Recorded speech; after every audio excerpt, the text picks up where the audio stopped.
I think the year was 1807. I was never very good with dates, but what I do remember is that the mill owners and me, we were not happy. No, not because we're mill owners and we're not happy, no.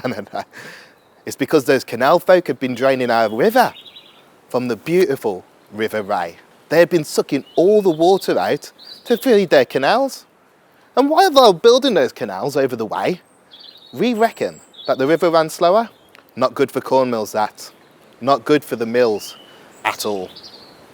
You see, well before then and well before my time, there were these mills that ran across the banks of the river.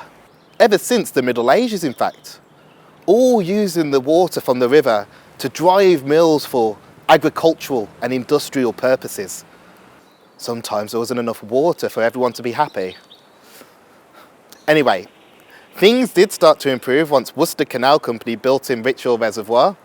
That's over in Kings Norton, and that stores water which feeds into the canal.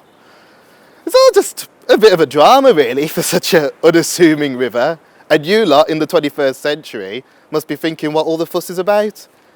You may be thinking, well, it's just a tiny little waterway that passes underneath Birmingham halfway. But for us mill owners, this was a lifeline, not just for the area of Northfield, but for the history of Birmingham as well.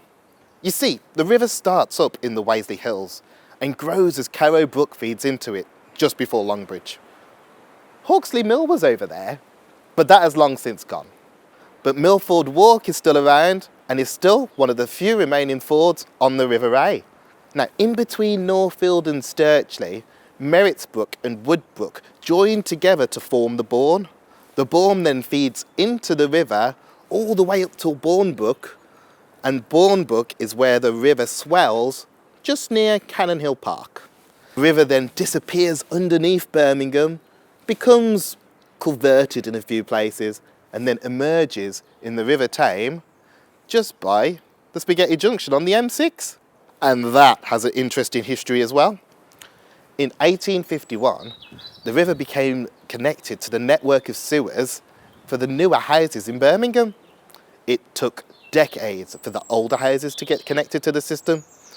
It caused quite the stink, literally. Now, in 1892, Birmingham's oldest human artefact was found in the corals of the River Ray. A 500,000-year-old brown quartz-eyed hand axe, also known as the Saltley hand axe. In 1908, Northfield Mill on Mill Lane was still operating as a corn mill. However, the buildings fell into ruin around the 1930s before it was finally demolished in 1958. However, the remains of the millstone and the wheel pit can still be seen today on Mill Lane. Back in 2019, the millstone from the Northfield Mill was found right here in our very own River Ray. Thanks to the Ray Valley Conservation Trust and the Northfield Revealed project, it has been moved opposite the Great Stone Pub. Over 200 years as a millstone, having been quarried from stone several million years ago in Monmouth, Wales, making that stone older than our very own River Ray.